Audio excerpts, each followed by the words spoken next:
আসসালামু আলাইকুম ওয়া রাহমাতুল্লাহি ওয়া বারাকাতুহু। যে যেখান থেকে ভিডিওটি দেখতেছেন সবাইকে জানাই মনের অন্তঃস্থল থেকে ভালোবাসা এবং অভিনন্দন।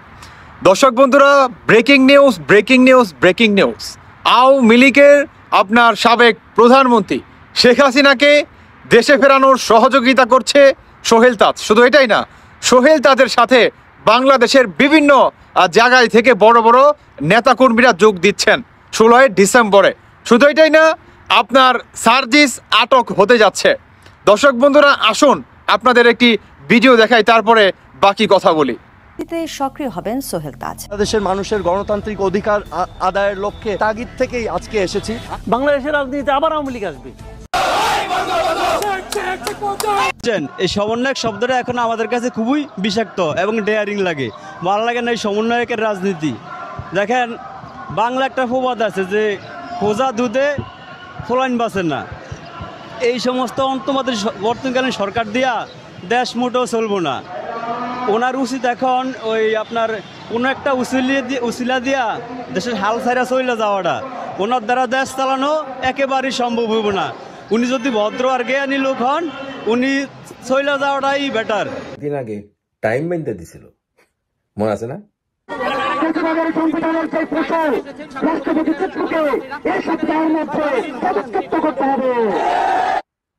এখন টাইম মেনতে দেয় না কেন জানেন? কারণ দেখছে মিছিলে কেউ যায় না, তাকে লগে মিছিল খালি ছোট্ট হইতেছে কি এর মতো ছোট্ট হইতেছে। বেশি উত্তেজনা হইলে কি আবার বড় হয়ে যায়, ওরম আর কি ছোট হয়ে যেতেছে মিছিল। ছোট হইয়া এখন এমন অবস্থা হয়েছে, ডরাইতেছে মাঠে ময়দানে গেলে মাইল খেতে হইব। বিএনপি হালকা একটু বিরক্ত হয়েছে কামে, আর তাই এখন সুর পাল্টায় কয় বিএনপি লেগে আলোচনা হয়েছে। শুধু বিএনপি না, অন্যান্য দলের লগেও তারা বইব। অপসারণটা খুব দ্রুততম সময়ের মধ্যে আমরা কিভাবে করতে পারি এবং সেটাতে যে পলিটিক্যাল কনসেনসাস সেটাতে কিভাবে বিল্ড করা যায় এবং যে কোনো ধরনের সংকট কিভাবে অ্যাভয়েড করা যায় সেই বিষয়টি নিয়ে আমরা কথা বলেছি। এই জন্য কোনো সময় বেঁধে দিতে চান না তারা। দুদিন ধরে আমাদের দেশের যেই প্রমিনেন্ট যে রাজনৈতিক দলগুলো রয়েছে, যারা আমাদের নেতৃত্ব গণ অভ্যুত্থানে অংশগ্রহণ করেছে এবং এই ফেসিবাদ ব্যবস্থা বিলুপে অংশগ্রহণ করেছে, তাদের সাথে আমরা আলাপ চালিয়ে গিয়েছি। কারণ কি? কারণ ওটাকে কি হইতেছে না, কোন দিন জানি ছাত্রলীগ যুবলীগ আওয়ামী লীগ দ্বারা মাইক দেয়, তাই না? এমনকি কোনো টাইম মাইন্দা দিই না, আরো দলের লগে বইব, খালি বিএনপি না, ঠিক না? কি সব শব্দ বাইর করে পলিটিক্যাল কনসেনসাস, ঐক্যমত। তাহলে এতদিন তো ঐক্যমত কইয়াছিল, এতদিন তো বিএনপির হুমকি মারস, এর হুমকি মারস, ওরে হুমকি মারস। আর চিন্তা করিস না, আরো নামবি। কিছুদিন পরে হাঁটু গেড়ে পরে মাপ চাইতে হইব। অথচ গুরু আসিফ নজরুলের টোনও পাল্টা গেছেন। বিএনপির খুশি করার লেগে 2008 সালের ইলেকশন দেওয়া পর্যন্ত প্রশ্ন তুলতেছে। 2008 নির্বাচন ছিল অত্যন্ত পরিকল্পিত একটা কারচুপি নির্বাচন। আমার সময় এগুলি বলার সময় আসছে, বলবো এবং এটা কিভাবে করা হয়েছে। আল্লাহ কই যাবো, এর মধ্যে ভয় ঢুকছে বুঝছে। এত বড় বড় রাজনৈতিক দলের লোকে পাঙ্কা লওয়া সম্ভব না। আওয়ামী লীগও বোধহয় আইয়া পড়লো বইলা। হাসো বাঙালি হাসো। আর বিএনপির নেতাকে কইতেছি, এই নিউ রিপাবলিকের শব্দের পেছে পড়ি না।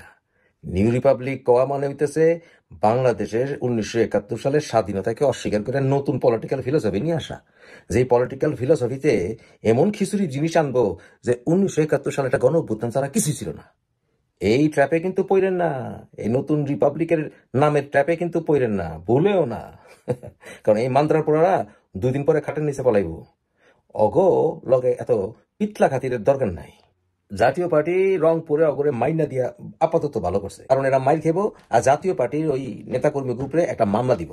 আর বর্তমান সরকার তো এগো পাচারা সরকার, হুদাও একটা ঝামেলা করার দরকার নাই, সময় মতো দেওয়া হবে মেডিসিন। এখনো করে কইতে দেন, পেছাল পারতে দেন। জাতীয় পার্টিরও পায়া ধরবো ওরা, ডোন্ট ওয়ারি। ধন্যবাদ জানাই ডক্টর মোফাজ্জল ইসলাম ভাইকে, এবং আরো ধন্যবাদ জানাই এই রিশকালা ভাইকে। কারণ বর্তমান বাংলাদেশের যে অবস্থা, আপনি একদম সঠিক কথা দিয়ে বলছেন। কারণ অনেকেই হয়তোবা নিজের জীবনের ঝুঁকি নিয়ে কথা বলার সাহস পাচ্ছে না, কিন্তু এই রিশকালা ভাই আপনাকে স্যালুট জানাই, সত্যি স্যালুট জানাই। দর্শক বন্ধুরা, বাকিটা আপনাদের ব্যক্তিগত মতামত অবশ্যই জানিয়ে যাবেন। ধন্যবাদ সবাইকে। আল্লাহ হাফেজ, আসসালামু আলাইকুম।